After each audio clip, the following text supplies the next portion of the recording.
Well, today, y'all, we are so I am so stoked about this podcast. I was so stoked about it last night. Today, I'm still stoked about it.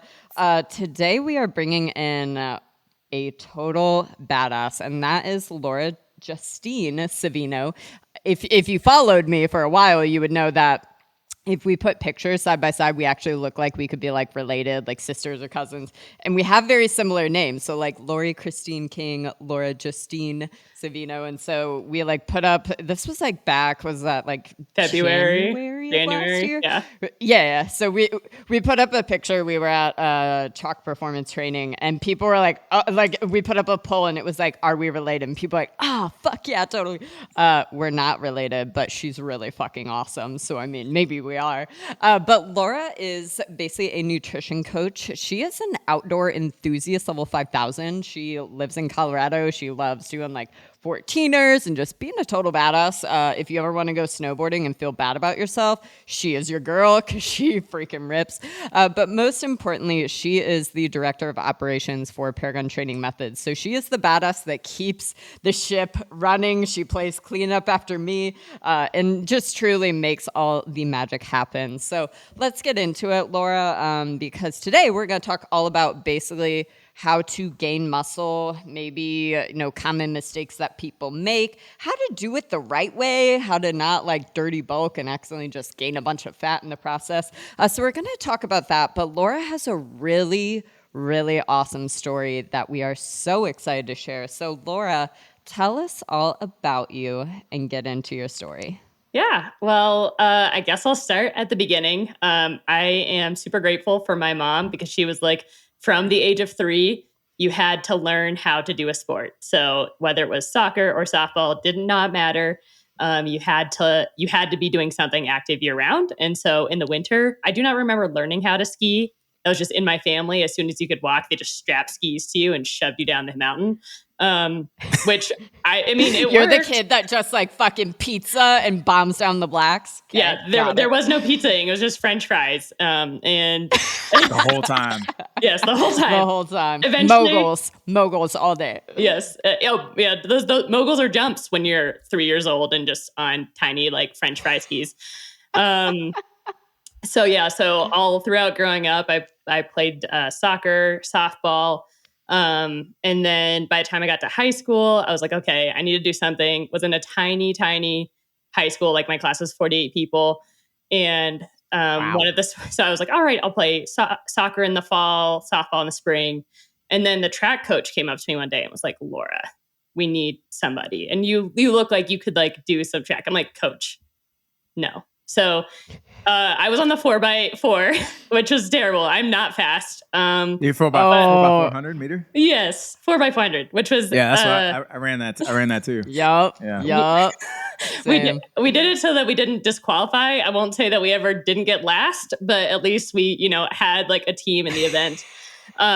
Which leg were you?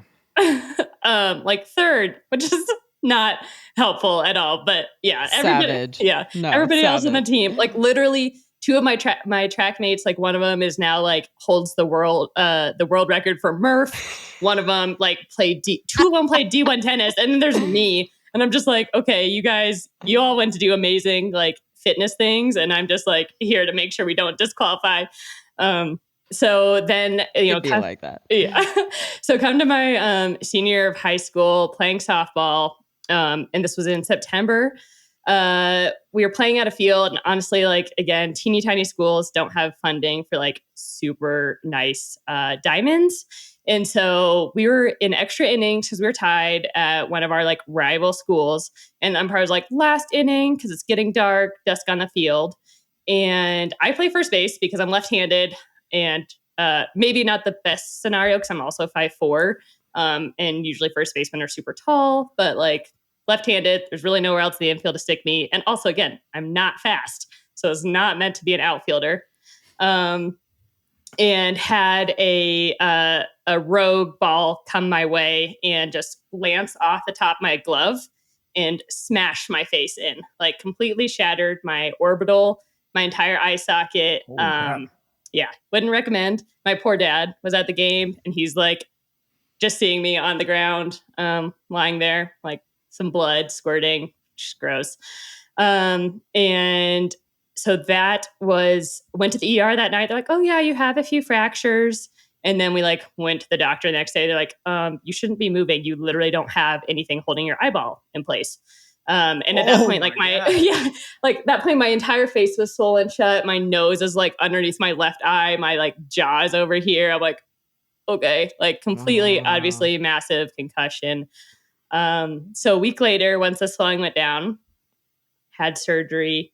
And then they actually showed my eyelid shut because in order to, they had to go in through my eye socket and through my jaw to like clear out all the bone fragments. So I have fake coral here, 7 titanium plates, set off the metal detectors at the airport.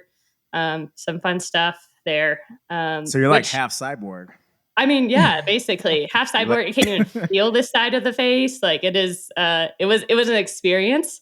I do like praise Jesus for my parents who like took care of me that entire time. They called me the baby bird because of the stitches in my mouth. I had to drink smoothies for like 2 months.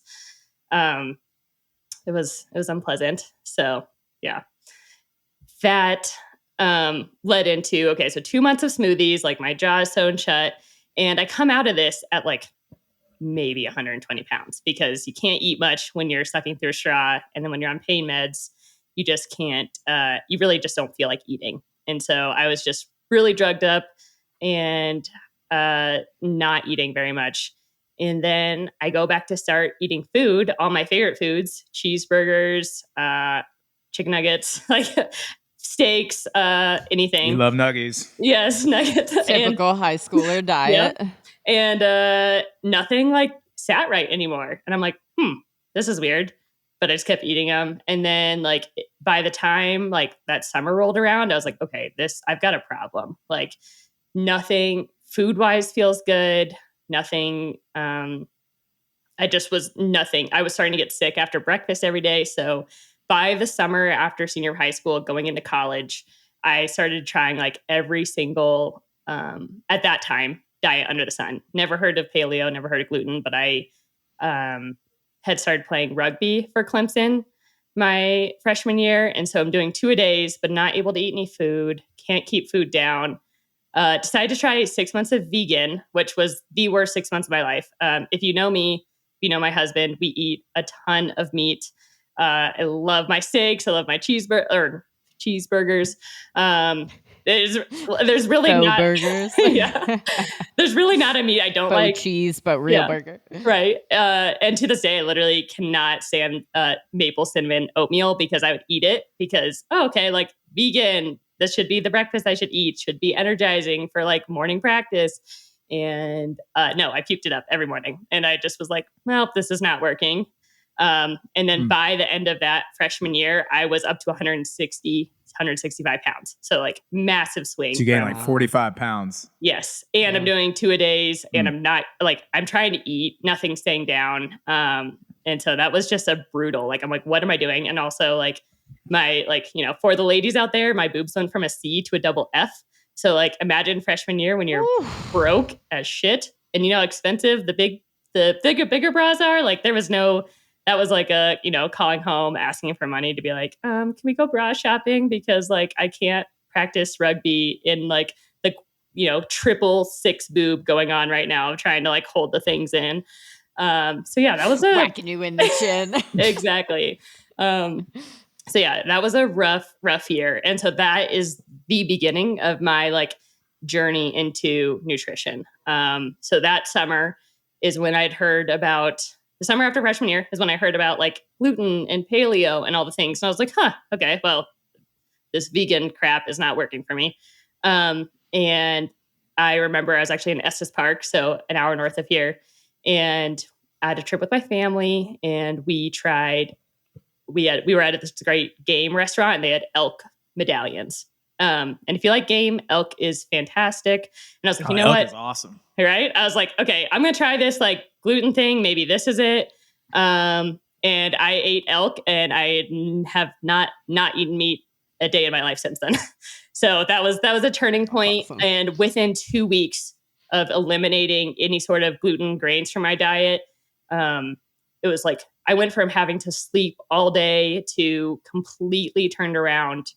My energy levels feeling better, like digestion was happening. So that was like a major turning point. And then I was like, okay, I need to know more. I need to learn more. And so since then, that point in time, so it was 2012, I have been like in the nutrition information, always absorbing as much as I can, because obviously that if that can make such a big difference on my life, and knowing, other people in my family who have had food issues, like it could help so many other people. And so that was like my launch point into wanting to learn nutrition. Do you know why you were having issues with your digestion back then? Yeah. Do you know So what the cause was? Yeah. So I had talked to a few doctors, and also helps my grandmother's a functional medicine doctor. And when I had surgery, I basically nuked my entire system. So part of the repair was like I lost all my sinuses. It was really close to my brain. So like super, super heavy antibiotics, super, super heavy painkillers. And then they were like pumping stuff into my system for a week after that. And so a traumatic event like that combined with the heavy duty antibiotics is what they think killed off like the gut bacteria that doesn't allow me to process those foods anymore. Hindsight 2020, I just didn't need to flounder for a year and a half, but you didn't know any better. Yeah. The gut health stuff is relatively new too. So, right. Yeah, no, that was not a thing that was like in any of the things that I could look up. And like Google, I feel like Google was just like becoming an actual like good resource in finding things versus like having like 10 results. You're starting to get some things. So yeah, that was Dude, people would be playing like Dr. Google on like Dead Journal and Live Journal, Tumblr. Like that was the era of like all of those online things. Like Google was not a thing. Present day, Laura, now you know that you actually have celiac and you're also lactose intolerant. So like when did you kind of put two and two together? And like, was that an official diagnosis, or was that just like, obviously, like I know your symptoms when you eat both of those foods, but maybe if you can kind of go into like how you discovered those and like how we got to that. Totally. So the lactose thing honestly was like since I was small, probably by 10, it was always like, okay, you know what? I can't do whole milk and I can't do like a lot of dairy things, but I would still like be like, well, I still want ice cream. I still like a cheeseburger. And so I would kind of just like put them in there occasionally. And I was like, oh, okay, I don't feel like great. But then occasional violence. Occasional violence. But I'm like, okay, I only kind of want to puke. So I'm going to just like tough it out because this Chick-fil-A milkshake is amazing. It do be like that though. Yes. I do. And then like part of my liquid diet post-surgery was a bunch of whey protein shakes. And as my parents were like trying to like get as much protein in me as possible. And that was the nail in the coffin. Like since then, you know, I look at dairy and then I want to projectile vomit 30 minutes later. So that was pretty clear. Thank God for So Delicious ice cream. Like my like ice cream fix is okay now.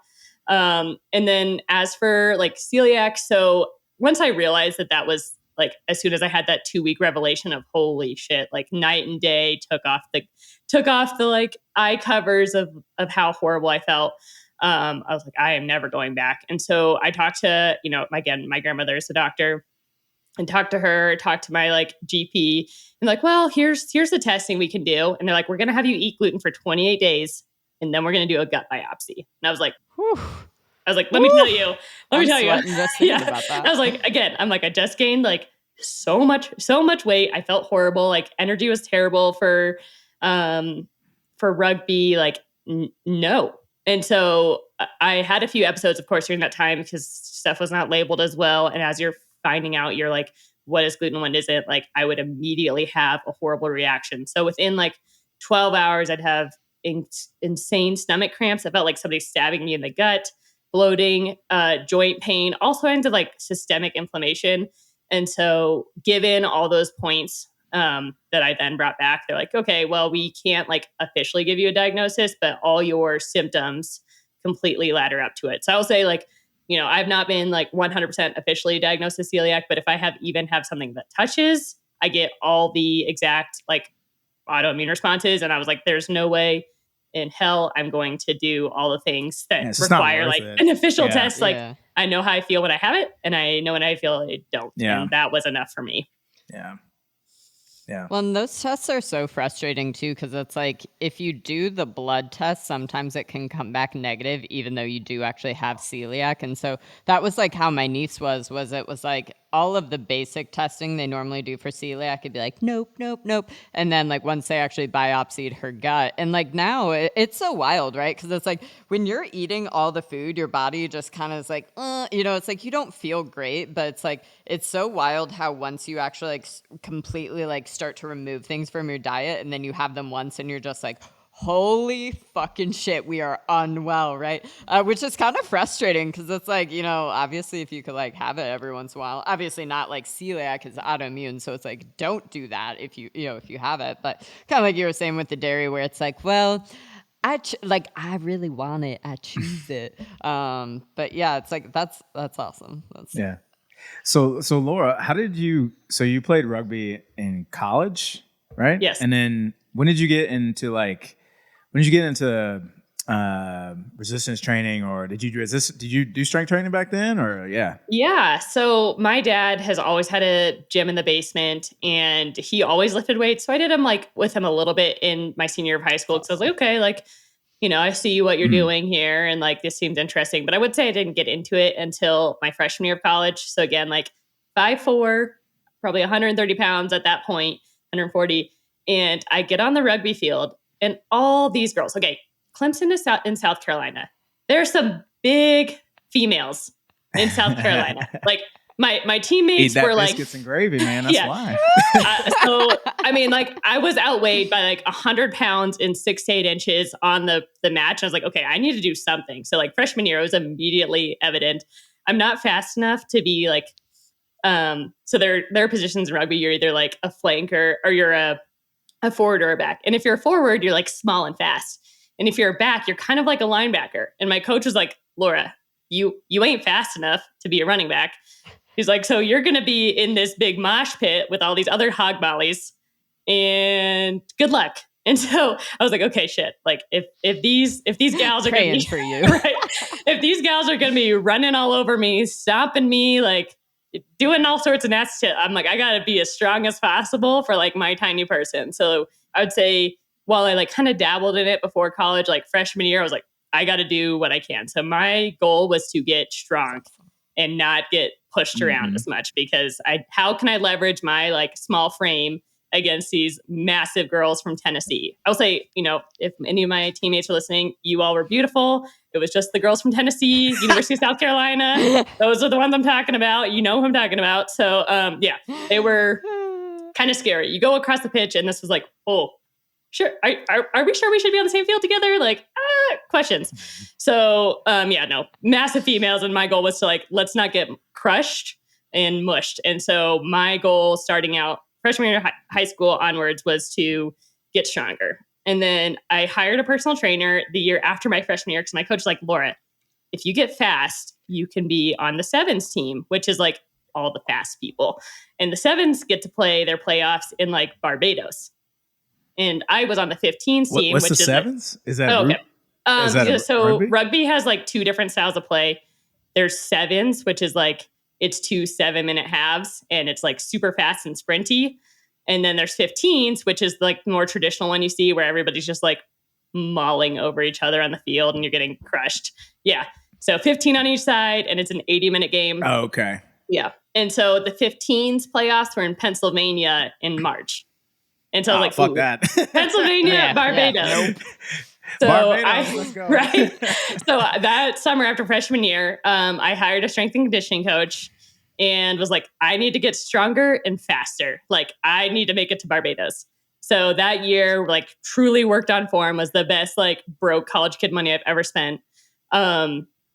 We ran our 40 times and I was like 0.2 of a second slower when I got back in the fall, but I was much stronger. So, and since then, like have always been strength training and incorporated that as part of my journey. But yeah, the entire goal was to just not get mushed in the beginning. And I found a love for like, okay, cool. Like I can move things. I get like incremental progress every week. So throughout college, like kind of followed some basic push-pull legs programs and tried to dabble around. It was actually my senior year of college. I was doing some work for Open Sky Fitness, which was online. I was the Aaron Linderman of Open Sky Fitness. That's awesome. And he was one of the very first guests that was on Mind Pump, like way back, early pre-episode 100.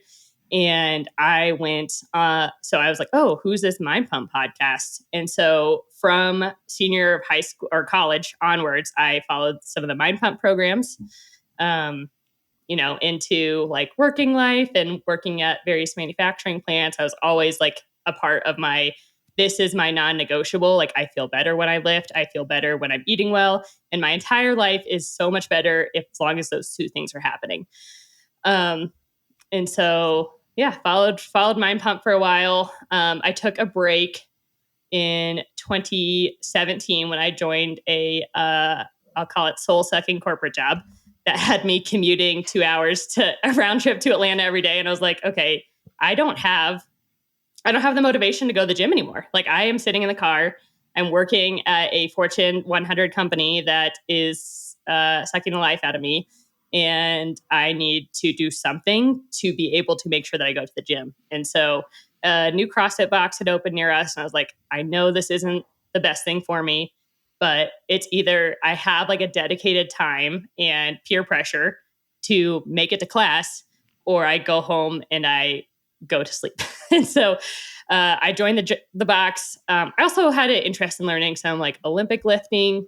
And so joined that CrossFit box, was there for 2 years, or maybe a year and a half. But about 18 months in, I was like, okay, like this ain't it for me. Just because I knew that a lot of things that I was doing at CrossFit were not serving my overall strength goals. Like great group of people, but like 7 minutes of max effort burpees was like not it for me. Everybody always quotes the 7 minutes of burpees. That's like the most memorable thing everybody knows about. It was a CrossFit Open workout though, so most people didn't just do it once; they did it multiple times. It's like a shared traumatic experience for everyone who's done CrossFit in the last 10 years. Exactly, and I feel like we did that monthly, and I'm just like Matt and I. So my husband also joined with me, and he's just like, I can't fucking do this anymore, and I'm like, yeah, but I'm like, but we have friends here, and then I'm like, okay, I know this is not serving us; it's not serving our goals. We're actually going too often because then you get like guilted into doing the Saturday workout on top of like hitting all 5 days of the week. Community Saturday, baby.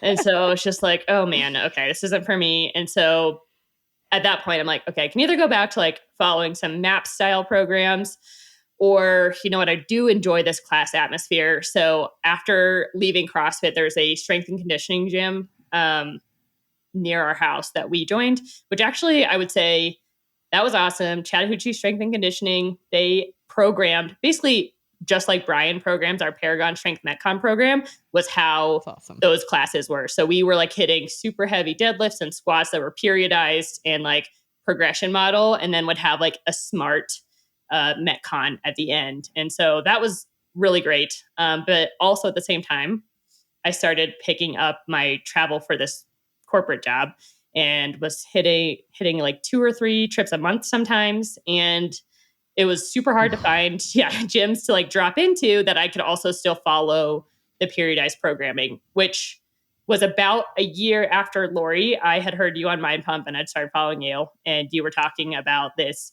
dumbbell quickie program.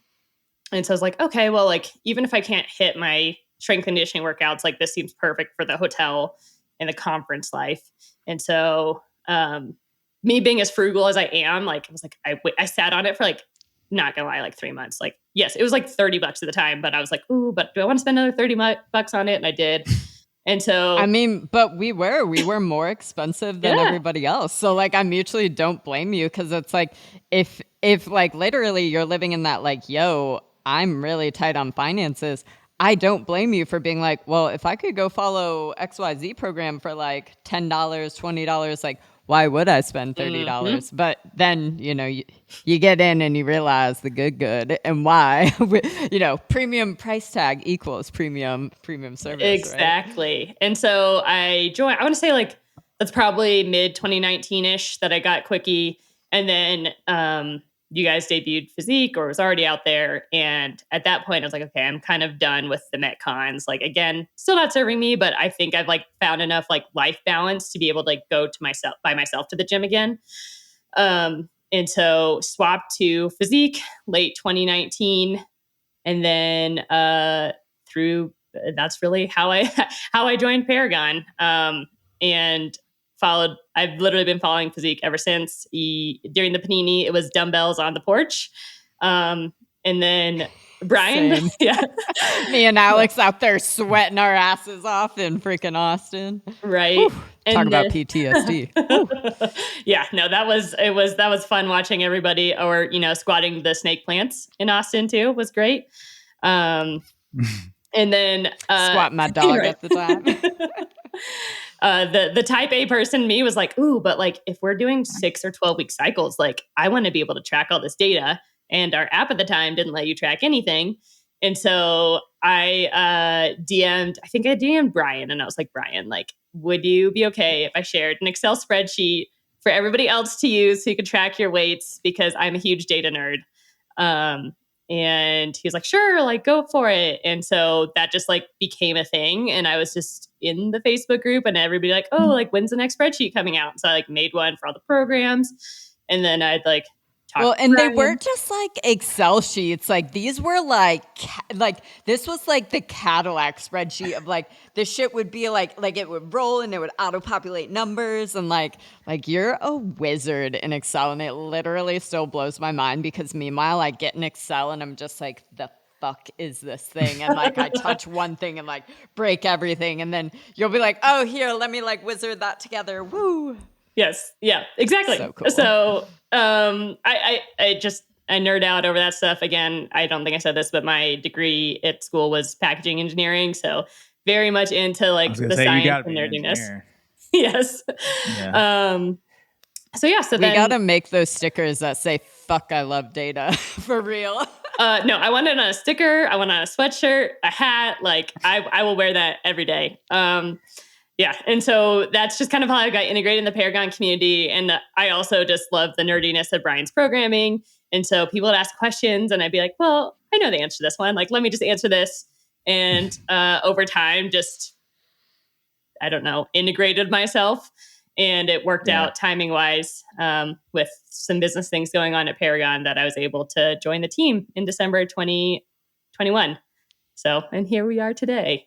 Laura was basically in our orbit because, like, when you see somebody, because, like, it's like we had coaches in our Facebook group, but then, like, Laura would just, like, pop in. It would be, like a little gopher, and it'd be, like, and, like, awesome response. You'd be, like, damn, like, she stole what I was going to say. Shit, that's great. So it's, like, I think that's such a cool example because it's, like, so many people, it'll be, like, oh, like, I want to work for you, or, like, oh, I love what you do. Like, how can I be a part of your team? And it's, like, yo, like the answer is like, don't ask, just show up and do. Because again, it was such a no-brainer where it was like, yo, like, because like I said, you were in our orbit where we're like, okay, like where could we stick her in the business? Because clearly she's freaking awesome.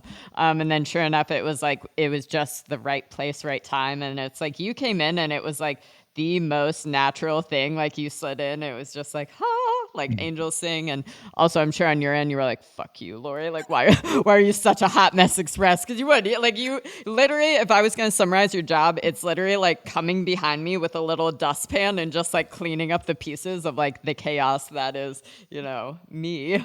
But it's awesome, and that's why we love you. So Laura, you were doing Paragon.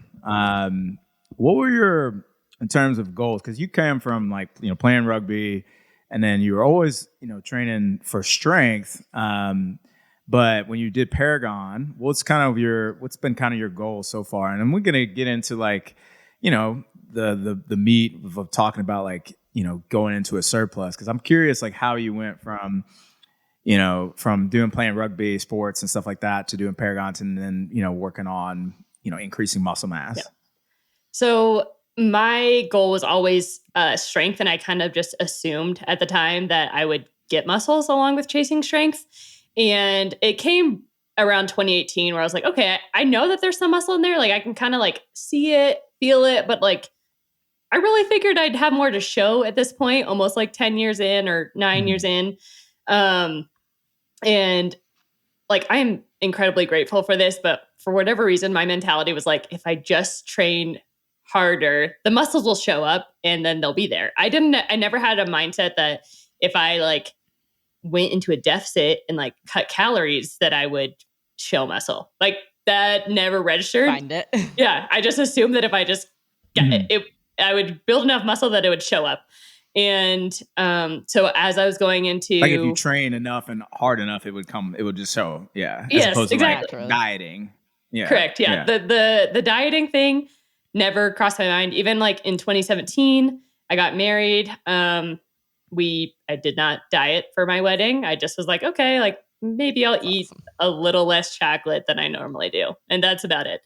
I would, and you pay so much for this dress and you pay for the fitting. I'm like, well, I can't do anything now. Like this dress got fit. So, so I didn't diet for the wedding. I just kept working out, not more necessarily, just like as consistently as I could be. And so when I joined Paragon was also the same time where I'm having this realization of like, I cannot be doing strength 12 months a year, like chasing a heavy deadlift, chasing a heavy bench, fighting some genetic components. My soul hurts. Yes. My bones hurt. Right. And I finally was like, all right, well, I'm going to trust somebody else that knows better than I do here. And, you guys obviously had the sauce. And so part of that was like, if the physique is going to be cycled this way, then that's the way I should probably be doing it. And so, 2019, I chased that through onwards and was like, all right, we will follow this periodization cycle. Again, really no dieting happening, no intentional bulks or surpluses or deficits. And then 2020 hit, we moved to Colorado. We did the thing of the panini workouts, and I that fall I dislocated my knee lifting a cooler into a car, like the most basic thing. And so that was it's never anything cool. No, ever. It was not. I dislocated my knee, did the lifting a cooler into the car, about to go do my first 14er. So that was a major letdown. If you're not familiar, the term 14er is hiking a mountain that gets you above 14,000 foot altitude. So very high, very cold, no oxygen.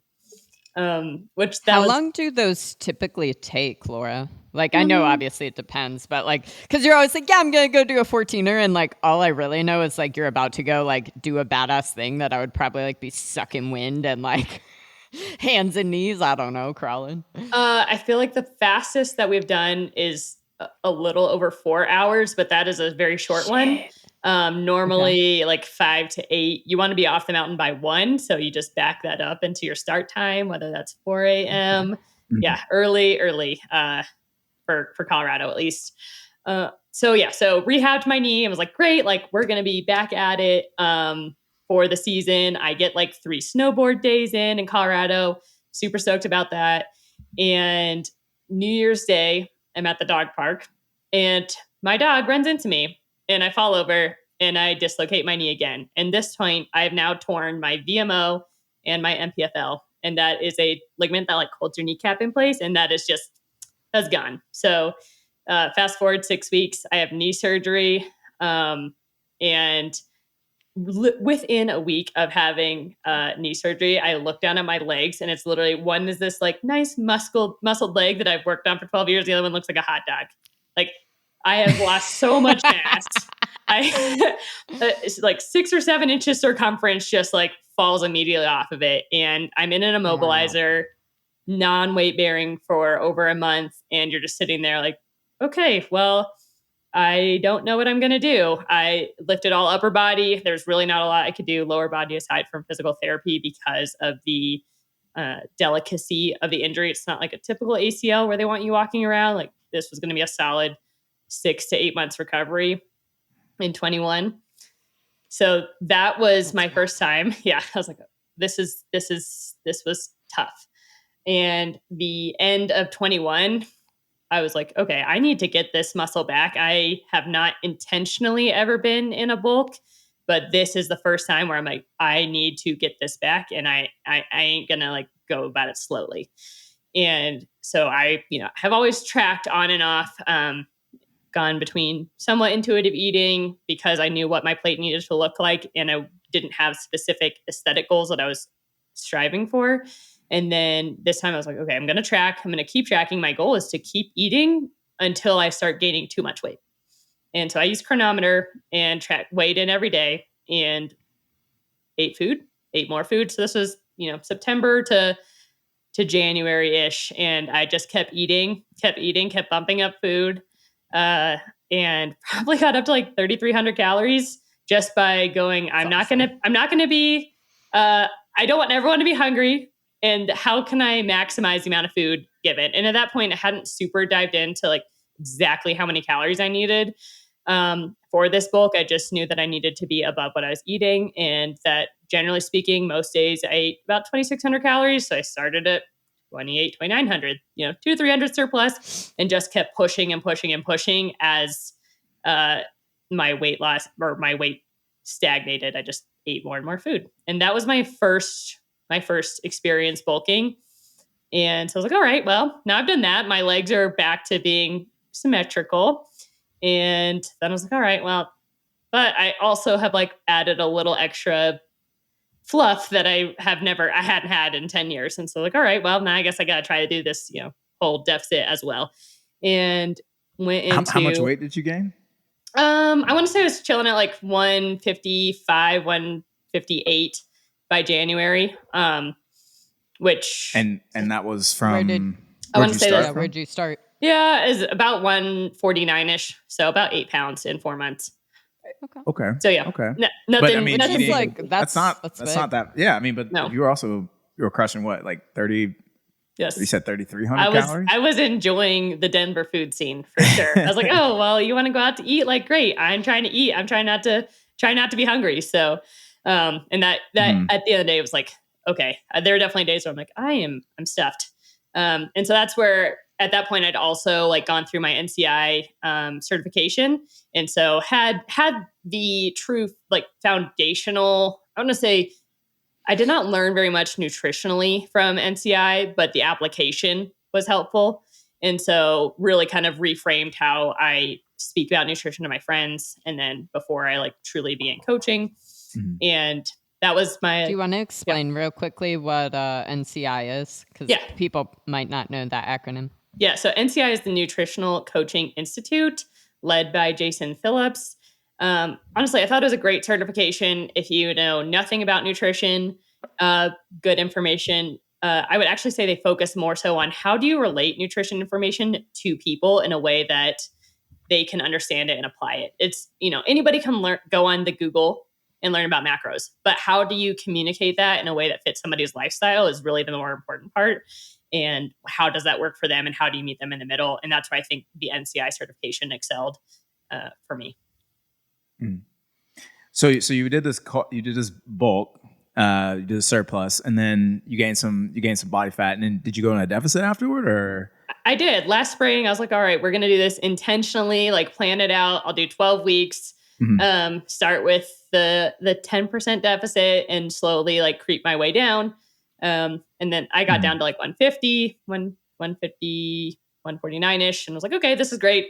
But at that point, summer in Colorado is hiking season. And so I am not about to be in a deficit, climb mountains for 6 to 8 hours a day. So I was like, all right, we're going to go back to maintenance plus in order to fuel those hikes, because I had zero interest bonking, which is like when you just completely crash coming down a mountain when you have 2,000, 3,000 feet of elevation to go, and you have to make it down before storms roll in. And I've got the dogs. I'm carrying 30 pounds of water because my 2 dogs drink. They're like me. We all drink 1 gallon to 2 a day. And so I have to carry enough water for them and me. So it's, you have no business climbing mountains in the summer on low calorie. So I went back to maintenance plus. And by that point I was like, all right, I want to do a bulk again, but I want to do it right. because I'm like, all right, I'm following this. What does that mean? Yeah. Yeah. So I'm following some badass programming, and I just don't think that this general prescription for women of doing just add 200 to 400 to 500 calories a day is right. Like that is a massive increase. If you're a female and eating 2,000 calories a day, a 25% bump it just seems very generic. And for, if we're so prescriptive in how you should attack a deficit, like, hey, start with 10%, monitor, why can we not be prescriptive in this bulking phase? And if you listen to most fitness podcasts, they will just say, oh, 300 to 500 is great, like especially for Gen Pop. And I think that's where it gets really scary for women, because that's a big number. Well, it's mansplaining. It's mansplaining, Yes. right? Like 100%. Because exactly like you said, it's like if you think about what those percentages would actually equate to, if you are like, let's say you're anybody that's like 5'6" or below, it's like, well, like if I was eating 2,300 calories and I suddenly just bumped up to 2,800 calories, it's like, we actually know, and science supports, like, hey, your training age and how much muscle you currently have dictates a lot of how much your surplus should be, because it's actually, the longer you've been training, the less of a surplus in calories you need, because your body's just so efficient. And then reversely, it's like, well, if you're brand new to training, then yeah, you might need that bigger surplus. But it's like, if you just like follow those, like, holy shit, man. Yeah. It's like, I remember when templated nutrition came out in like it was like 2015, 2016 is when it was like really hot. And I remember I had a friend that like he followed, this templated nutrition, does all this stuff. And I think he essentially like dirty bulked his way from like 180 up to 205. And then, cut back down. And at the end of it, the TLDR was he spent, 3 or 4 months gaining all this weight, losing all this weight. And then when he did his DEXAs, because he like dirty bulked and again, just ate way more food than he needed, gained way more weight than he needed, he literally lost muscle and then gained body fat. So it was like, here he was back at 180 pounds with a worse body composition, rather than, obviously the goal is like, we have to gain some body fat alongside that muscle, but like we tried to gain muscle and, get back to where we are, but look better, more muscle. And again, it's like, if you don't do that right, Godspeed, man, Godspeed. Laura, you made an Instagram post like talking about like how much muscle can a female gain. Could you go into that a little bit, because I think that's something that goes along with what you're saying about like, like the 300 to 500 calorie prescription is seems like doesn't make any sense, doesn't make too much sense. Yeah, exactly. And so I had to dive into a number of research studies and really piece this together, because as I was putting it together for myself, I was like, holy cow, like this needs to be shared with more females out there. And one of the things that I saw, and this is literally piecing together data points from Precision Nutrition, Stronger by Science, Alan Aragon, and really coming together. Because what really was frankly annoying to me is that none of those sources really even went into prescribing bulking guides for women. It was just like, oh, and if you're a woman, like this is like you'll gain less than the men.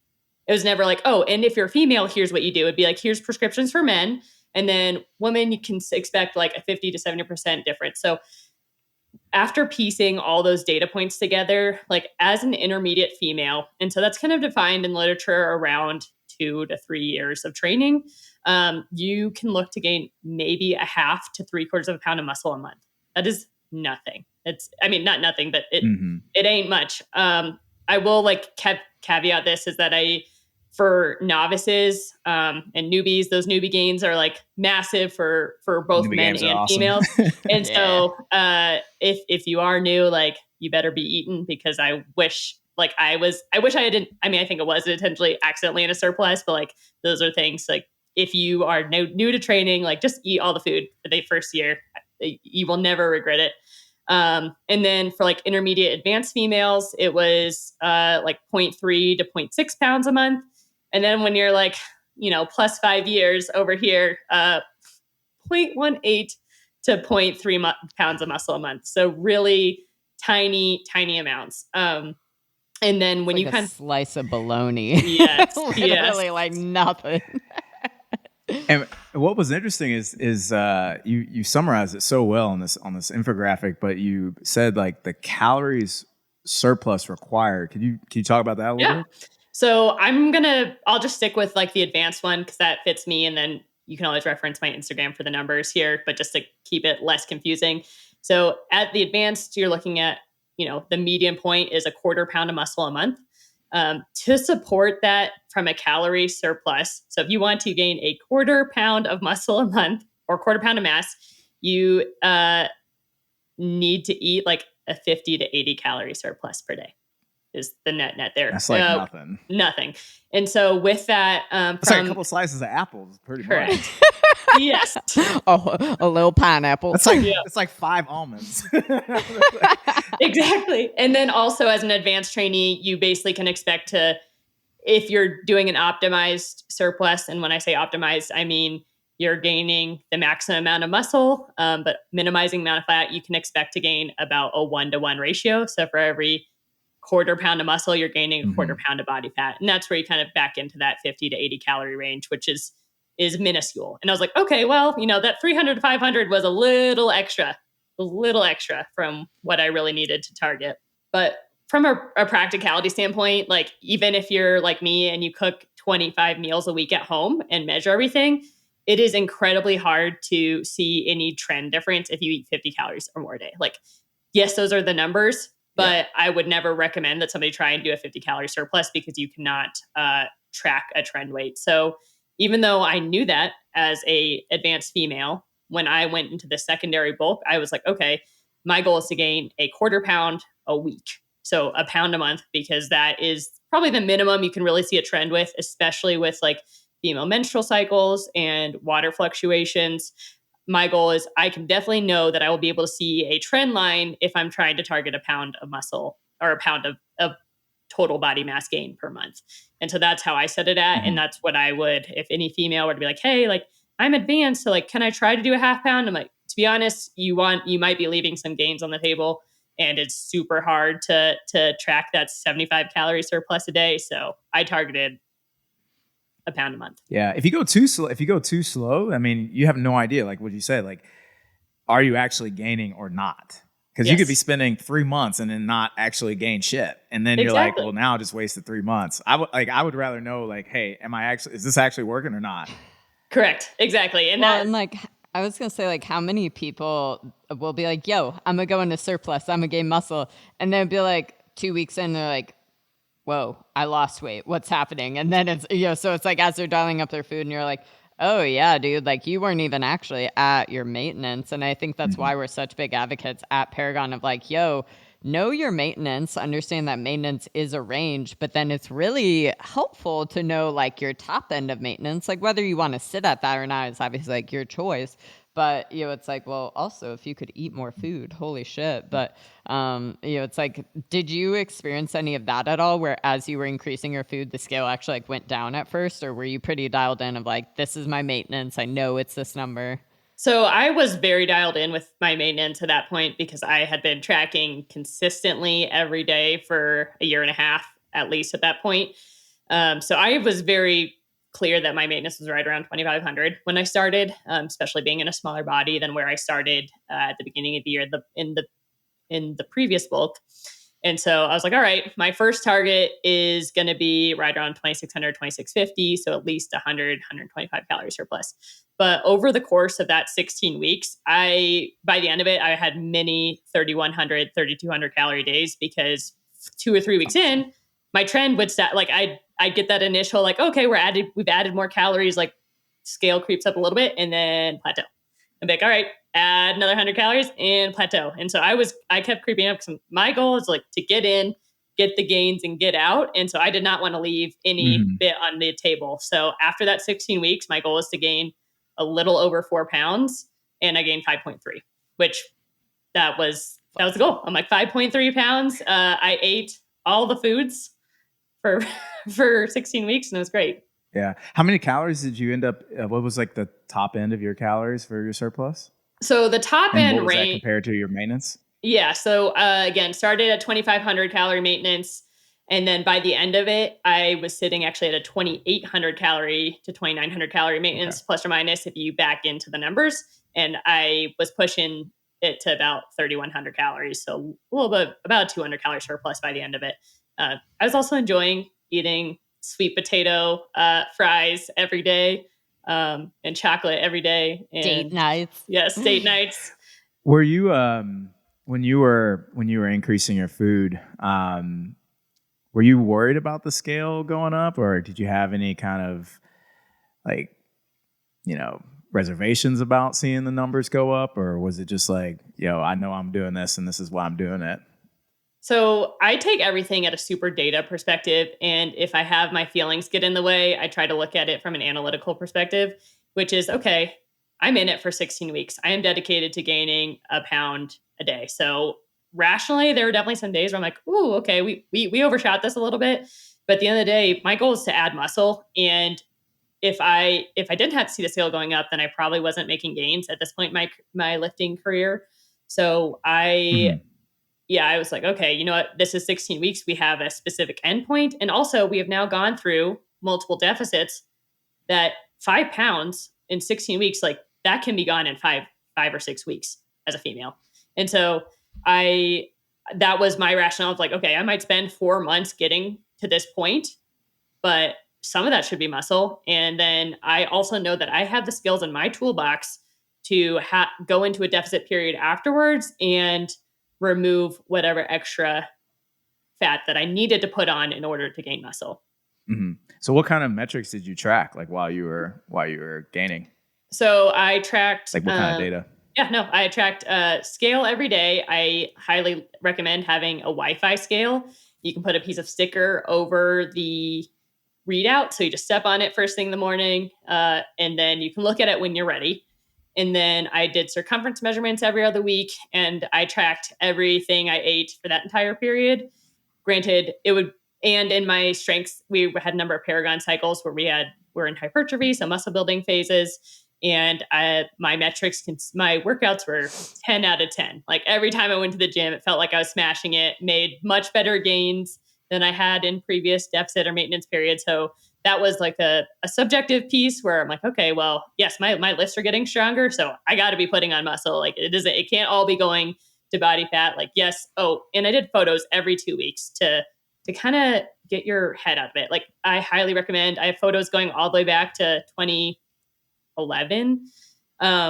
That I don't look at them very frequently, but it helps put like a rational point of view on things. And you go, oh wow, like my scale's up a pound this week, and then I look at the photos from today and 2 weeks ago, and I'm like, I look the same. Like this is in my head. Mm-hmm. Actually, you know what? My arms kind of look pretty good. My back is looking pretty good. So the photos certainly help in terms of rationalizing any sort of scale fluctuations as well.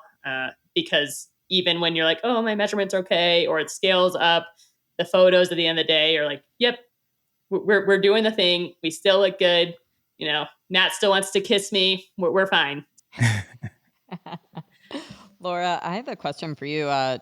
Because I've actually heard a lot of people do this, and what a novel idea, but like, especially for those that get really caught up on being a certain scale weight, actually switching it so you weigh yourself in kilograms, because then you would still see, oh, okay, the scale is going up, I'm clearly gaining weight, but you have no freaking clue because you would have to do like 2.2, and all this complicated math. So my first question is, do you weigh yourself in pounds or do you weigh yourself in kilos? And I'll get to the second one. I do pounds, but I have heard that, and I think that's a great idea. I think just my history is that having been all over the place, I don't think for me, and I know that this is like a bit of a privilege of having been in the game for 12 years, is that the number on the scale has not really, I've never had like a number of like, I need to get back to this because I've fluctuated so much. There's never been this like, I felt my best at 145 pounds. So and I'm grateful for that, frankly.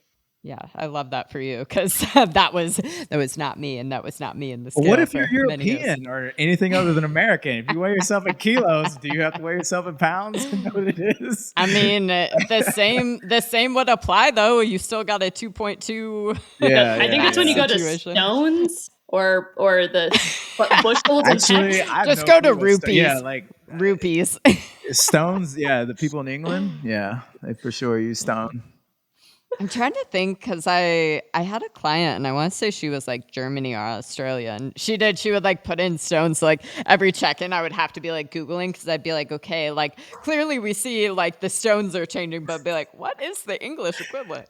Um, Laura, my second question for you is, it's like for so many people, we have this fear of eating more food and maybe our body changing in negative ways that we perceive. So like our body getting bigger, as you've kind of alluded to, like feeling fluffy or, feeling a little bit softer. But then reversely, we get so many biofeedback changes of like you mentioned specifically like, yo, I'm in the gym and I'm smashing it. Like I'm seeing PRs. Oh, I am seeing, improvements in body comp. I was curious if you saw other improvements in terms of now you're eating way more food than you previously were. You're eating way beyond maintenance.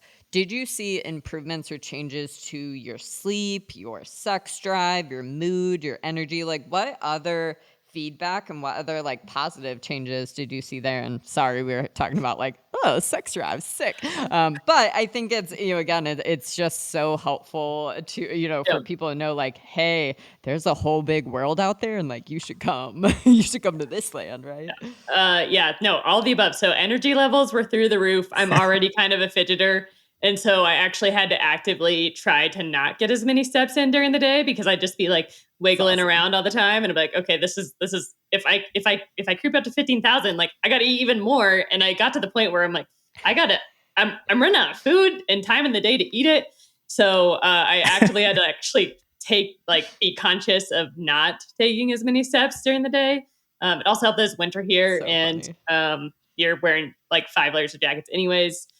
Sleep was great. I did have to make sure I ate a little bit earlier in the evening as I'm trying to fit all the food in because I was then hitting like 800-calorie meals trying to fit them in throughout the day. And then I had realized that I was starting to eat dinner a little bit later, and eating that much and then trying to go to bed was tough. But as soon as I got that dialed in, sleep was awesome. I will say Matt had no complaints about my sex drive. So that was that was great too. Yeah, energy, I'd say there was very few side effects aside from trying to fit all the food in during the day of like, oh shoot, like I can't get behind. I gotta have my big breakfast, lunch one, and then make sure I get lunch two in, or trying to sit there and eat 1,600 calories for dinner was my one thing was like, don't get behind on the food for me. Yeah, people don't realize that like when you're in a It's a surplus and job. bulk, like it's a job. Like you got to eat, and if you fall behind, then yeah, you're like smashing like 1,500 calories in a meal, and your stomach can only hold so much food. So, Yes. did you actually have any? Because I know like for me when I've done some bulks and stuff too, and man, like trying to get all that food in, like my digestion at some point just went to complete ass. Like, did you experience anything like that or?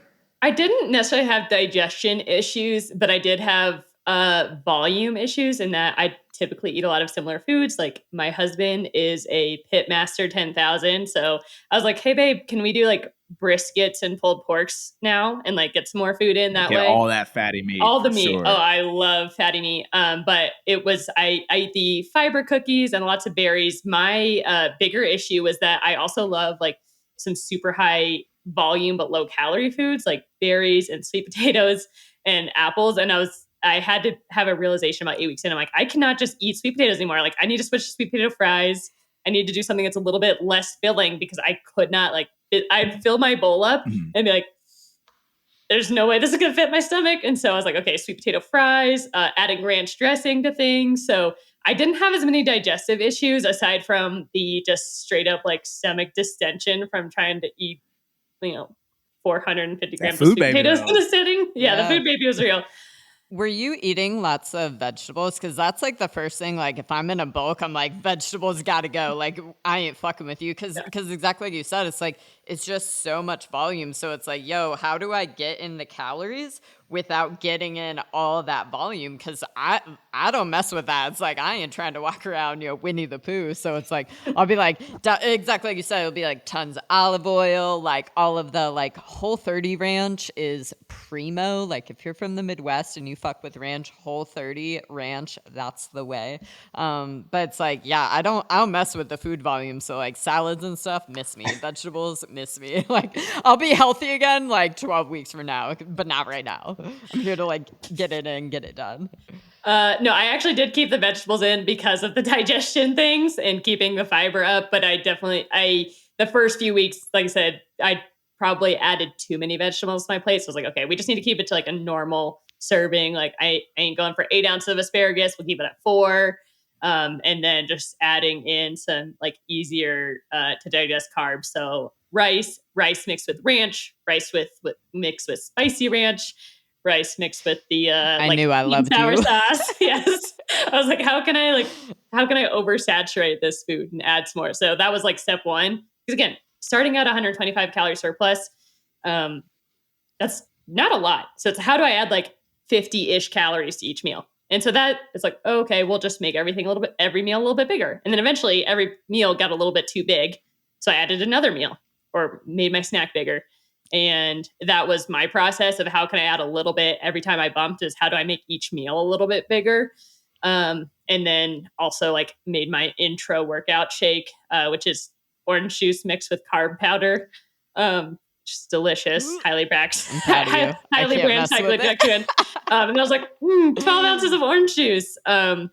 And I actually just looked at this for whatever reason. I was up to 125 grams of like natural sugar a day just from like orange juice and fruit. Like I'm surprised I didn't get a little, diabetes in there. But it was great.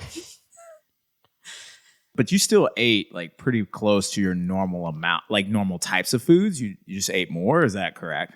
Yeah, I made just swaps. So for example, my favorite breakfast, I've eaten it for 4 years, is eggs on toast with cream cheese and berries. And so I went from 3 eggs to 4 eggs.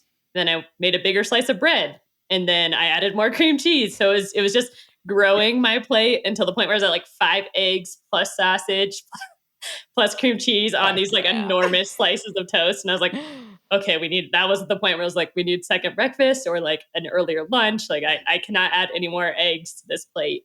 So yeah, I ate a lot of the same things, just more of them or making fattier swaps. So like instead of doing the Kroger, like not really low fat, they're a good protein to fat ratio sausages. Like, okay, well, I guess I can go with like the regular pork sausage and making similar, but more dense foods.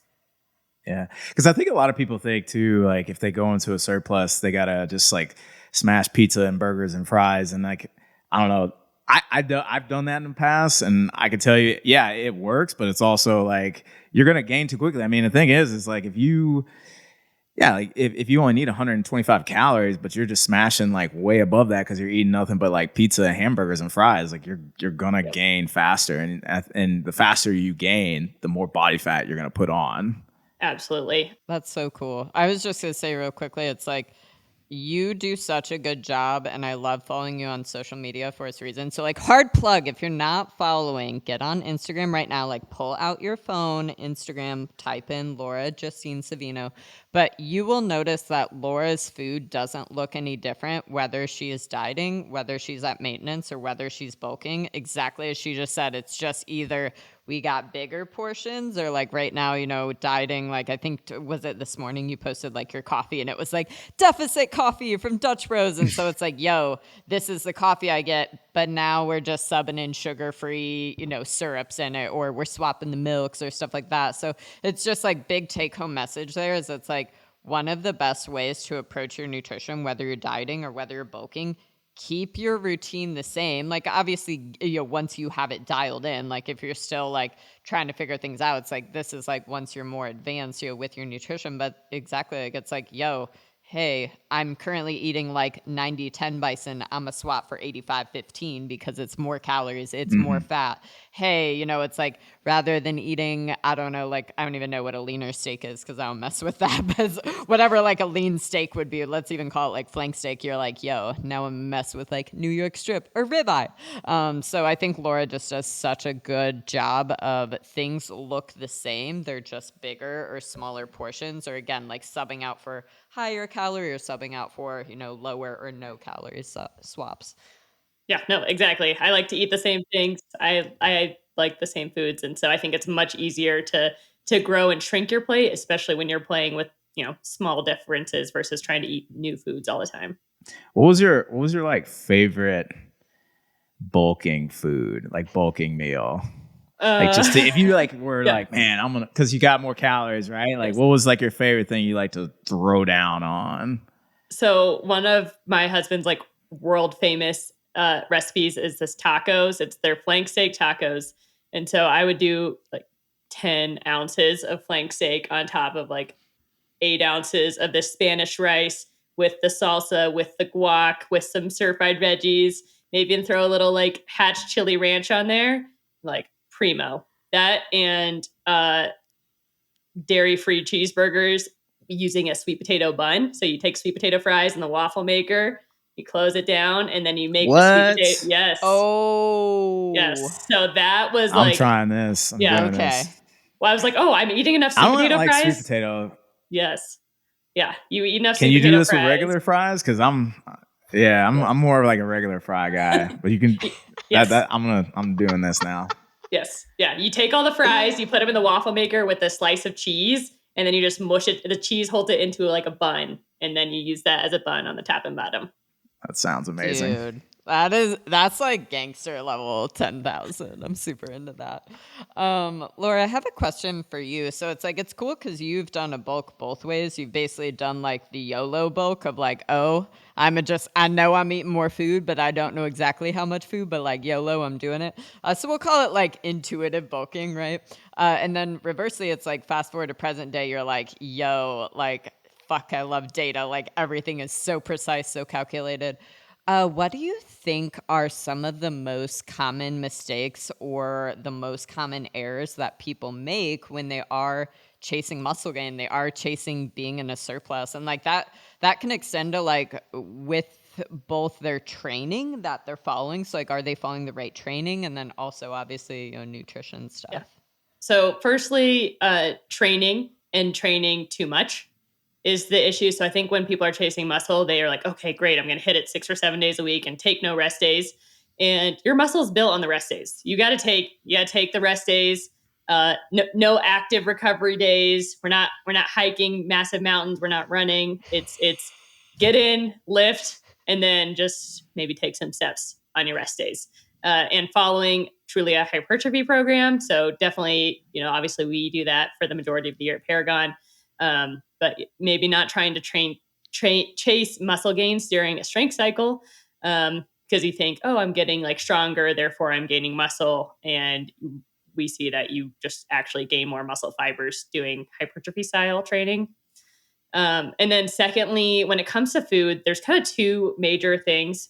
One is that not evenly distributing your calories throughout the week. So I've seen a number of people like, oh, well, I think I'm going to be bulking. And so then they'll go ham on the weekends, but then like Monday, like, oh shoot, I over rotated. And then they like don't eat, they eat like one meal on Monday. Then they're like sort of at maintenance Tuesday, Wednesday, and then they go hard in the paint. So you've had this like roller coaster. And I would say that we have, research out there that says you really need to be in a surplus 7 out of 7 days a week, and not just in this roller coaster. So if you put all your calories in on the weekends and none on the weekdays, you're way more likely to gain more body fat and less muscle. And so that is one of the biggest errors I see is like, oh, well, like I'm just going to call it my gaining phase because it's the holiday season and I'm going to holiday parties on the weekends. Cheat day. Yes. And so rather than, eating that 800 calorie surplus on Saturday because you're at the like Christmas party and you're eating all the cookies, you got to like spread those calories out throughout the week. That is like number one issue I see. And I would say like from an N of one standpoint, that makes a lot of sense and was similar to me. Like when I ate consistently throughout this entire bulk, I took photos. You can go back and see, I have them all posted week to week. Changes were very minimal because I was just consistently in this 100, 150 calorie surplus. I felt like I was gaining, as much muscle as I possibly could versus going a little ham on the weekends and just not being hungry on the weekdays. The YOLO bulking, I probably could have bulked a little bit better at that point. And so at this point, even though I'm another year and a half deep in my training age, I believe I put on more muscle by following a more scientific approach to it. I see this question so much. And so it's like, obviously as somebody that loves putting out educational content and I'm encouraging women like, yo, I want you to get in the gym. I want to lift heavy. Here's all the benefits. And so I feel like it's like, people are like scrolling through my swipe posts or like listening to my reels and they're like, yeah, fuck yeah, you're totally right. And then it's almost like it's like they like pump the brakes because there's this thought and there's this reflection of like, yo, but I'm already in a bigger body, or like, I currently weigh more than I hope to in the future, but this is where I'm at right now. Do you feel, it's like I've seen references from bigger, nutrition companies and stuff where it'd be like, hey, you should be a certain body fat percentage and, you should cut down to this before you should really do a surplus. What are your thoughts about that? Because I'm opposite, where it's like, listen, if you like were to do one-on-one coaching with me, yo, let's go focus. Like, let's just get strong. Like, let's get your habits in order. Let's just eat food, get all our habits in order, get the training, get consistent with everything. But then, it's like people go on social media, they be scrolling, the TikTok, the Instagram, whatever, and it'll be like, oh, well, you can't do this unless you're X% body fat. What are kind of your thoughts on that? Because, like I said, like that's my thoughts. It's like, Laura's yo, over there shaking her head, man. So I would love to hear your thoughts about basically TLDR would be like, yo, if you're in a slightly bigger body or you do have a higher body fat percentage, do you think you should go in a deficit first, or should you just, focus on getting strong, gaining more muscle? Yeah, no, I've had a number of clients come to me in that exact scenario. And you know what we did for the first 8 to 9 months? Eat more food. We built up foundational habits. I'm a firm believer in let's find that maintenance and then let's find the top of that maintenance range. So a lot of the times, and granted, this isn't like all clients have come to me, but some of the ones in bigger bodies just were not fueling. And they've been in this yo-yo diet for a long time where they'd be, okay, I don't eat Monday through Friday, then I binge on the weekends. And we've like worked our way into this bigger body, but chronically under eating for the most part. And so we spend time eating more food, and with that, building that foundation of, oh wow, we've done some metabolic damage repair. We are having habits now that we feel we have the energy to go and lift 4 days a week. We're building muscle and size. If we get to that 8 or 9 month mark, we are so much better set up for going into a future deficit. And that's really where I stand, is like in the first year, you just got no business dieting at all if it's your first year of strength training, because you could leave so many gains on the table that have a much longer outcome, or like better, like in the long view. And so playing that long game, it's tough. And I get it. Like from a mental standpoint, you have this goal, you want to get there. But if you sit down with any coach and work through a periodization of like, what does it actually take to look me for, how long will it take me to actually lose this 30, 40, 50 pounds? And if you plan that out of like, okay, we've got a 12-week, maybe a 12-week diet or 16-week diet, go back to maintenance, and then we build that out. If we realistically do that safely and healthily, it might take 18 months. So what's the harm in working for the first 6 to 9 months to get those foundational skills up to make that next 18 months so much easier? And then you've also put on muscle mass that will help increase your metabolic rate. There's just like, I understand that people are going to chase a smaller body no matter what, but my message is always like, we are going to eat more first, and you are going to feel so much better. And when you feel better eating that amount, you're likely going to also move more, and you might end up with some recomp along the way as we increase foods. Too, like you're just going to lose weight because again, it's like when we start making those swaps, right? Like it's like if you're somebody that you're drinking tons of soda all day long, it's like, well, maybe we get that down to like a little less, or maybe, it's like we're even just having like one diet soda a day or something. It's like, in that journey of really getting all those habits in play, a lot of times people are going to naturally see the scale go down. It's like, again, we're chasing health, so then we're actually getting the aesthetics along the way. And so it's like, obviously there's nuance to that. It's like somebody that is really, really overweight. Sometimes we just do, it's like out the gate, it's like, yo, we need to get body weight down. But for so many people, I think, again, just providing that outlet and that idea of like, hey, you don't just have to hire a nutrition coach to lose weight and to be in a smaller body. It's like, what if we actually show you the game plan, right? Because I also feel like so many coaches out there, it's like they got the secret sauce, oh, work with me, and like I'm a wave magic wands. And it's like to actually come from it with a plan and be like, hey, listen, like, I'm empowering you. Here's the vision I have. And ultimately, again, the nutrition client has to choose it, and they might feel a different way, but also maybe then they're not the right client for you, right? Like, you want to play and work with people that are doing the long game. But it's like, I think that if you hire a coach and it's like, hey, here's the game plan, and here's why this is the game plan. Here's why these next, 3 to 6 months, we're just going to worry about getting food more consistent. We're going to worry about making you feel like $1 million. And then, hey, at X month, this is all tentative, right? Like, this isn't set in stone. It is flexible, it is malleable, but ideally, hey, I want to see you in a deficit for this long, or hey, we're going to spend X amount of time eating more food, chasing muscle gain. It's like, it's a lot easier to buy into something when you have that education and understanding. And so, like, I want to say fuck you to these coaches that are like, I got the magic sauce, but it's like, still, man, like, education equals empowerment. If you hire a coach and they're not explaining what you are doing and why you're doing it, red flag. Red flag. I don't know what way you swipe on dating apps, but don't swipe whatever way that is, right? Like, go the other way. Laura, I like what you said about, somebody who comes to you and they, are eating and maybe they're, kind of doing that yo-yo type situation. When you get them to eat more consistently, do you find that they actually, because what I found in experience is that somebody who is doing that, they're under eating on a lot of days and then they're overeating a lot on some days. Do you find that they, when start to do that, they start to eat more consistently, that they start to average out and they find their maintenance, and then they actually, I found that people actually can lose weight doing that or lose body fat doing that? Yeah, that's my experience, like about 90% of the time, to be honest, is that once we go from this, like, oh yeah, 5 days at 1,400 calorie, plus then we go binge drink on the weekends, and we level you out to a much higher Right. calorie level and consistent, make sure we're hitting our foundational water, steps, protein, etc.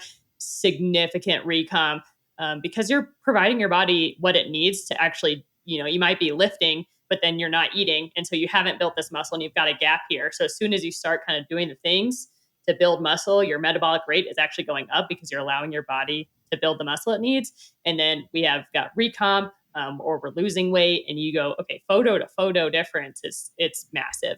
And getting people to eat more consistently often leads, it's counterintuitive to most people who have not been in the nutrition game, but you are getting a much better aesthetic outcome by chasing that longevity for sure before you even go into the deficit phase.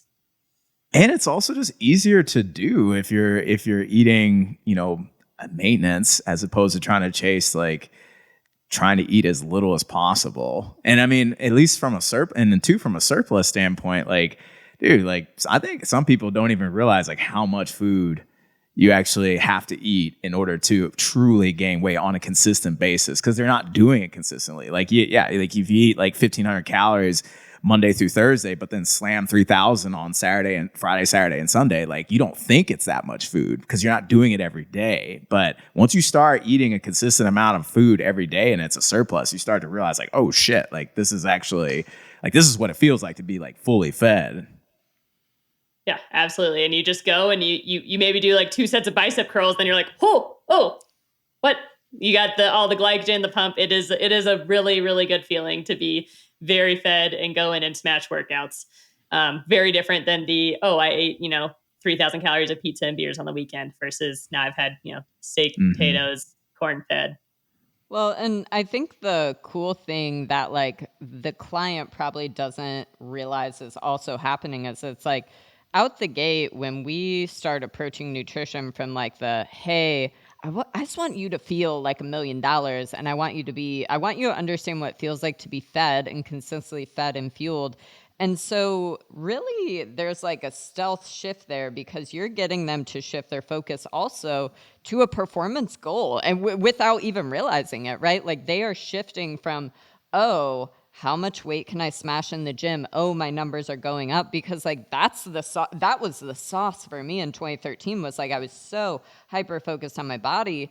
And when I found CrossFit, I was so obsessed with like, oh my God, this week I squatted 85 pounds. What if next week I could squat 90 pounds or 95 pounds, et cetera, et cetera. So it's like, I think the cool thing is, again, it's like, you're not even explaining that, but that's actually really what is happening is, we start finding confidence and we start feeling more comfortable in our skin at whatever size it is that we are.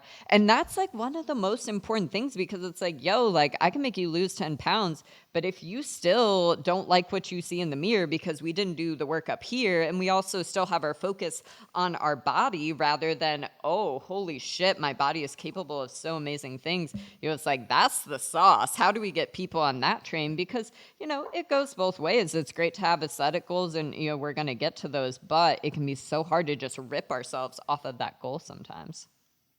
I was going to ask you, Laura, like, what do you think? Who do you think should do a surplus? Like what kind of like if they were looking for a specific goal, like what kind of goals would they be having, and like who should do a surplus?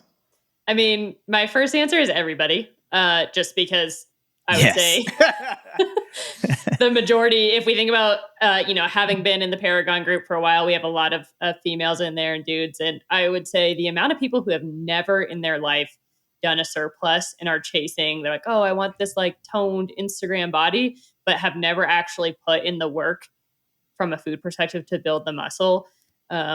One, I think it's a massive mind shift to be like, okay, I've been trying to diet 3 or 4 times a year for the last 10 years. I'm just not getting where I want to go. Like the mental shift of going, I'm focused on getting a lower number to I'm focused on getting a higher number. I'm focused on feeling on my workouts. I'm focused on getting stronger. And then you go, oh, wow, like I'm sleeping better. Oh, I have more energy to get through the day. I think it's a really nice shift, especially for everybody who's ever been a chronic dieter or just been chasing this like lean goals. You're transitioning to a performance with hopes of like getting the scale higher and seeing things go up. And it gives a really good perspective to most people to be like, wow, like I did not realize I could feel so much better than I was before when I wasn't providing myself like the nutrients to do what I want to do. Laura, I had a little question for you. And this was something like you admitted, you were like, I've never personally struggled with, like, hey, because my body has been all different kinds of ways, I don't really stress as much if it is, if I'm in a gaining phase and stuff like that. But I feel like that's one of the most common questions we get is like when people are finally like, okay, I'm bought in, I'm a bulk. And then it's like, maybe the scale's up, a couple pounds and they're like, well, fuck, I'm not fitting in my clothes. I feel like a busted can of biscuits. Yeah. What are your personal tips for people in terms of navigating that? Because I know I was just texting with one of our coaches, Kate, and we were kind of talking about the fact that it's like we have different sectors of clothing where it's like, I've got like my bulking clothes, and when I'm not, when I'm at maintenance or I'm dieting, I like take all of those, I put them in a tote and I like shove them away. And then reversely, it's like, oh, I got my tiny, smaller sizes. Do you personally suggest having having a variety of clothes that you kind of hang on to slide into, or do you kind of promote, hey, like maybe let's go buy some really stretchy, pants or XYZ? But same thing. One of my favorite tips is actually like, especially if it's winter and you're gaining weight and stuff like that, go get a spray tan, invest in self tanner, like tan bodies look more muscular. That's my hack. If you're in a surplus, like that is my numero uno. Is it's like, the one day that you have to like exfoliate and like rub yourself raw to like reapply tanner and you're just like sad and albino. And then the next day you're like mental health, woo, happiness, woo. So those are my two, is it's like, bigger clothes, go on Poshmark, go on Mercari if you need to like kind of get some budget friendly, cheap, fitness clothes and stuff, but also like spray tans. But what other tips would you give to clients or just anyone listening about like, hey, here's some ideas on like how to be more at peace or how to be more accommodating of your body, changing size and getting bigger? Yeah. So step one is definitely put away any clothes that like are already on the smaller side. There's no need to be like truly fat shaming yourself. Like that's what goes through your head. You put on this pair of like, oh, these are my like summer when I'm super tiny shorts. And then you go to put them on in October and you're like, well, this is not a good body image day. So Well, yeah. But second of all, I think part of this mind fuck that happens is that we are having women again go through this 300 to 500 calorie surplus. If you're gaining a pound a month, that isn't just around your midsection. There's that will be spread out throughout your body. You might get a little bit in your arms and legs. And so I wore the same clothes throughout because that 5 pounds was spread evenly over 4 months. And so part of it is, one, we hopefully are not really in that situation to begin with if we're doing an optimal bulk because you're spreading that out over a period of time. And then secondly is like, make sure you're wearing comfortable things or cute things or have that like going out dress that's like a fit and flare that just like makes you feel happy. It's a part and parcel. As one is like before you even, oh, I don't want to do this because I'm afraid that how I'm going to look. Like if you please go look at my photos and the amount of people who are like, you gained 5 pounds, ? Eyebrow raise. And second of all is put away the clothes that are not going to make you feel your best. I love the spray tan idea. I have not like really done that here in Colorado, but as soon as it's above 50 degrees, I am out in my backyard. Pretty sure my neighbors are like always doing yard work whenever I'm tanning. So I'm like, this is it. Like I gotta get this vitamin D in. And that does also feel good. Laura, you want to tell me that Brian spray tans and you don't spray tan? Love that. Yeah, no.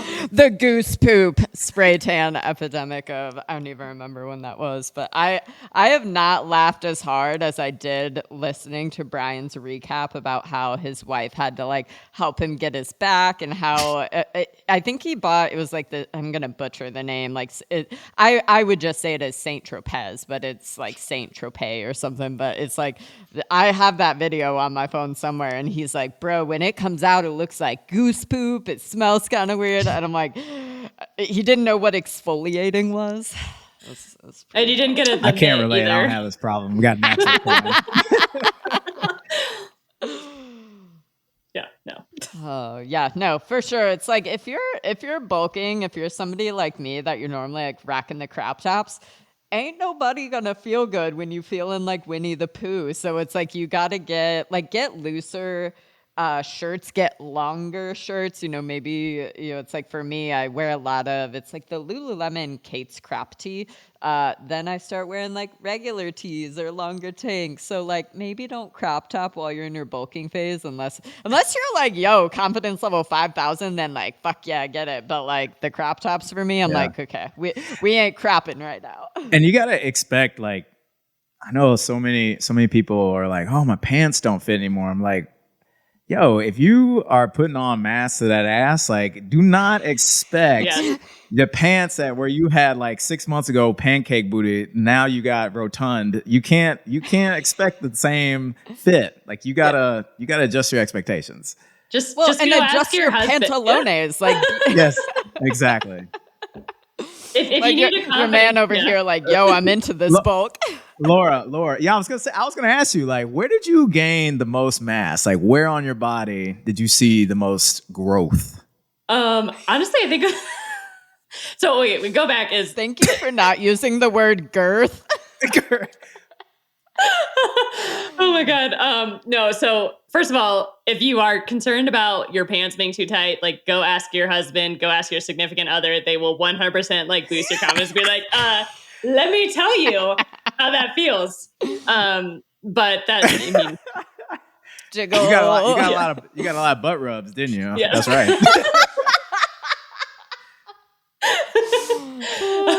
Oh my God. Men love it, man. We love it. Dear Laura's parents, please don't listen to this. They're all listening. It's going to be great. No, actually, surprisingly, I think my back and shoulders got the most mass. I already had a pretty voluminous booty to start out with over the last 12 years of trying to do heavy squats and deadlifts. And so really focusing in on form and everything on the back and delts, especially Brian does a lot of good delt programming. And that is definitely, I have seen come through. I will say, when you're like in a surplus, like that's when upper body, like you go one of two ways. Like some people go like Pillsbury Doughboy, and I'm actually the same as you. It's like if I'm in a bulk, I'm like, damn, my upper body looking swole. And I mean, like, again, upper body is my favorite to train, so I'm really into that. But, you know, I do feel bad for people that distribute other ways, although I do wish it, like, went to my ass or, you know, at least it goes somewhere. Well, it's going to be genetic where things end up going. But, yeah, you didn't gain too much, like, in terms of did you actually get any kind of muscle mass? Like, did you get a DEXA or do an in-body? Did you measure any like specific changes in your body fat levels or muscle mass levels? So I did not, given that it was 16 weeks and 5 pounds. So again, I was starting at like 100. So we gained 5 pounds, 145-ish pounds from when I started. That is almost a 2.5% change in body weight, which is not a lot. And even DEXAs have like sometimes up to a 3 to 5% error rate. So the DEXAs here are really expensive. And I was like, do I want to go pay money to have something where I haven't maybe made an appreciable difference enough for that small time period of view? So all my stuff was, and at the end of the day, I know that I put in the best that I possibly could for that 16 weeks. I ate as well as I could. I did the right amount of training. So what's a DEXA going to tell me that I would have done something differently? And it wasn't going to tell me that. Well, and sometimes it makes you feel bad because it's like for some reason, it's like you see those numbers and you could walk into that like body fat scan being like, fuck yeah, like I'm so proud of myself. It feels so good. And for some reason, like that number could be super low, like whatever it is. And it's like you can feel like shit. It's kind of bullshit. You know, like it goes one of two ways. For some people, like DEXAs and stuff are super helpful. And then, you know, it's like, I think your way wins where it's just like, dude, I managed what I can. I know that I clearly made gains appreciably in these different ways. So like, fuck all. Like, what do I need a piece of paper to be like, oh, gold star? You know, it's like I love that personally. Yeah. Do you think you're going to do another bulk? Yeah, for sure. Probably as soon as bikini season is over in Colorado, which will be September. Given at the end of the day, periodizing your nutrition is a faster way to get to where you want to go. So my game plan is I'm actually currently in a deficit right now. I'll ride that out till mid-May, and then be maintenance maybe plus for the summer for hiking season. And then we'll be hitting a bulk again through the winter, and one deficit a year moving forward is the goal, just because I would like to continue to increase my muscle mass for longevity and metabolic reasons. And the longer the time period of the year that I can be in that higher calorie range, the better for those goals. Oh yeah. Laura, if you could go back and give nutrition or fitness advice to your younger self, what you got? Nutrition wise, eat more carbs. So if left to my own devices, I would eat steak and asparagus and chocolate all day and no carbs. And so that has been actually a rather large change in the last few years, because who needs potatoes when you can have steak and chocolate? And then from a fitness perspective, I wouldn't change anything. Like I would not have learned to Olympic lift, which I do love if I did CrossFit. I wouldn't have learned a lot of things I don't like to do, trying all the other things. I enjoyed the sports. The one thing I probably wouldn't do, which I didn't talk about, is I did actually try to run 3 half marathons, which was absolutely a terrible life decision. That's the one thing I would tell myself never have done. I sprained my like back ankle. to back or what? No, like it's you know how like some families do like 5K turkey trot. Well, my family does turkey half trot. marathon Thanksgiving. Me. And so I was like, all right, Half marathon Thanksgiving? Yes. What? I Y'all know. are some superhumans over there, man. I mean, Colorado people. Yeah. oh yeah. So I tried to do that for like 3 years in a row, and then like I actually like finished the first one. The second one I got stress fractures trying to train for, and then the third one I like walked it, and I was like, all right, I'm never doing this again. So that's probably the one thing where I'd be like, that could have been detrimental while I was trying to also chase strength gains as a younger person. Other than that, I learned too much along the way, so I wouldn't have changed anything about my lifting, fitness, sports journey whatsoever. Because I think you did it the right. I think you did it the right way, in the way that is so opposite of most people. Most people get into it and they're like, "How can I make my body as small as possible? How can I eat as little food as possible?" You were like, "Fuck that.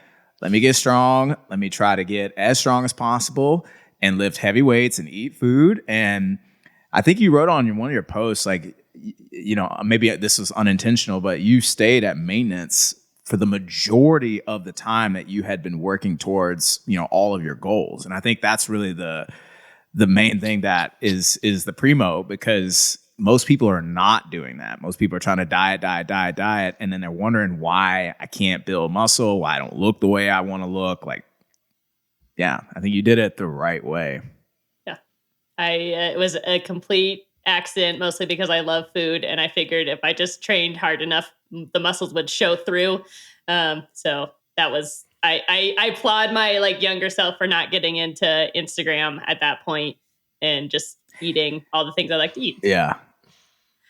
But I don't think it's too late for anybody listening too. Like, if you're on this journey, right? Like, I don't think it's too late to change that kind of, pattern, right? If you are a person that's like just been chronically dieting, like, give yourself some time to do like Laura did and eat food, train hard, and see what your body can do when it's fed.